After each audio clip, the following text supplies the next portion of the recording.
Man, 43-29 victory formation. This is one of the ugliest games we've ever played.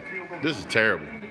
I mean, they're talking about Fromm being efficient. Man, he couldn't halfway throw the ball in the first quarter, and freaking he got a little bit going in the second quarter, but then turned around and struggled, and I mean struggled. I think I had a big problem with the play calling. Play calling was terrible. You got run it up the gut 300 times in a row. That ain't gonna work. Obviously, they were stopping it. I don't know why we didn't run it out to the corner. A couple of times we did run it out to the corner. We were picking up 5 or 6 yards. I mean, when we did take shots downfield, it seems like we were having some success, but for whatever reason, they didn't want to throw the ball. 43-29. That's about 15 more points than Missouri should have had. There's no reason Missouri should have had anywhere near those points. Not to mention the dumbest penalties. That roughing the passer call was one of the worst calls I've ever seen. That was terrible. I mean, the guy was already going down, and all he did was touch him on the shoulder pad, and he went ahead and fell over, so they called that. And then late in the game, they called a unsportsmanlike conduct against Cade Mays because a guy had a hold of Cade Mays' jersey and was like doing this in his face after the play was over. So Cade Mays just kind of gives him a little shove on the arm, like, "Hey, dude, don't be a jerk," and they called it. So a lot of bad calls in this game, a lot of pass interference that were missed. Refs made some terrible calls. I just can't. We played sloppy. There's no doubt. There's absolutely no doubt about that. That was some sloppy playing. Excuse me. That was some sloppy playing. I mean, we could have done so much better than we did. The dropping the ball at the end zone again, really. That was. I don't know what's going on. I don't even want to know what's going to go on in that locker room. But I can tell you right now, if Kirby Smart does not chew out Chaney as bad as he was chewing on them players, then he needs to reassess what he's doing in that coaching room. Because you could tell, to me, it didn't look like they had watched any tape at all. No tape at all. But for some reason, they want to continue to run the same plays that haven't worked. They want to continue to throw the same passes that weren't working. I should be happy, right? I should be happy. 43-29. We hung 40-plus points on another team. That's great. But the dead blame problem is that 14 of those points came from screw-ups off of the stinking defense, taking the ball to the house, which, glad to have it. Don't get me wrong. But if you take them 14 points off the board, guess what? It's 29-29.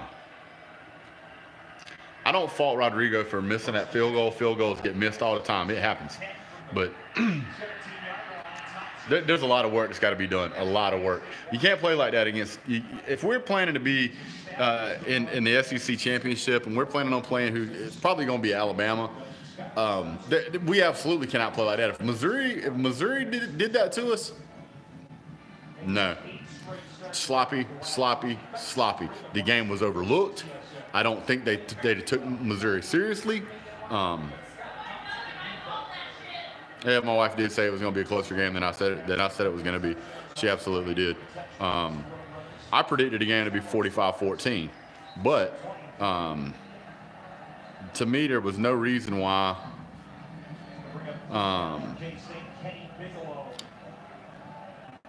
It was just terrible. There's no excuse whatsoever for the way we played that game. We had plenty of time to prep. The team that we played the week before was a good team. Was not a good team. We didn't have any players injured. Just ridiculous. Absolutely ridiculous. The block punt, I understand that happens.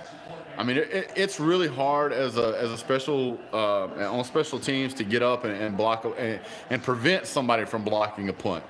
If they get their hand up in the right place and the ball's kicked low, it can happen. But Brian Swift has to go where the play is called, unless you're talking about something that I didn't notice. Swift's supposed to run that ball between whatever gap they call for him. So if they call him running through the A gap or the B gap, that's where the linemen are supposed to create an opening. And today, I didn't see that. Not until we got to the fourth quarter, where we really got them wore down and we were starting to get running going. Yeah, but by then, I mean, you got 6 minutes left in the fourth quarter, and they're still in contention for it. Yeah, we should have ran them over, absolutely, but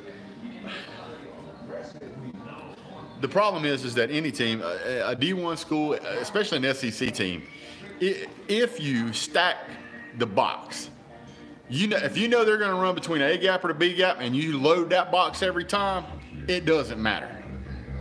Yeah, I saw the Braves won. I'm happy with that too. I live near Atlanta, so trust me, I'll hear all about that this weekend. But, oh yeah, Nebraska's losing by a million points. It's crazy. But oh my goodness, I don't even know where to begin. Don't even know where to begin. We came out, didn't look like Georgia football. Didn't run like Georgia football. We ran the ball up the middle probably 30 times, and we ran it around the corner 2 or 3. Every time, no, Chaney did a terrible job calling the game.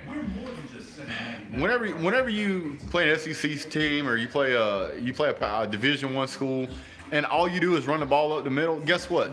The cornerbacks aren't gonna get sucked in.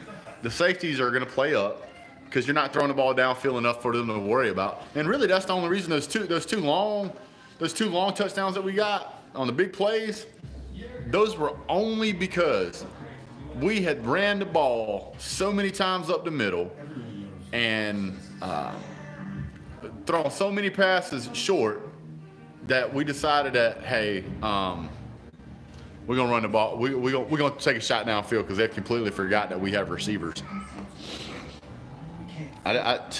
Just terrible. It was the whole thing was terrible.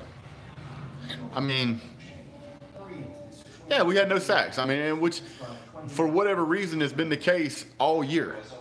Now I understand Kirby's philosophy of you want to rush 4 better than have 5. Yeah, we got to run the ball today. Sorry about that, guys. A little technical difficulty there. If we get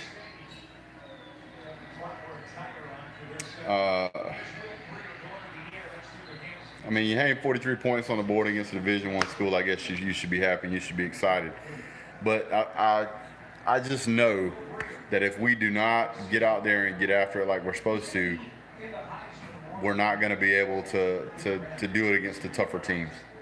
Now, last year, I think with the exception of Auburn, Missouri scored the most points on us. And that Albert O guy they got is for real. I mean, Albert O can absolutely play.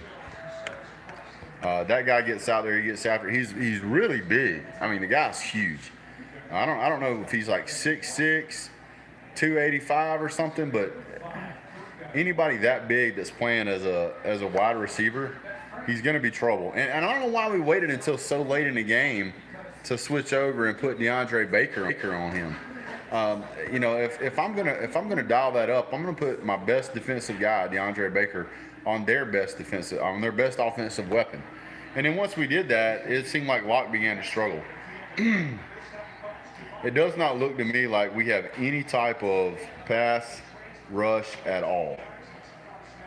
Tyson Campbell did look good.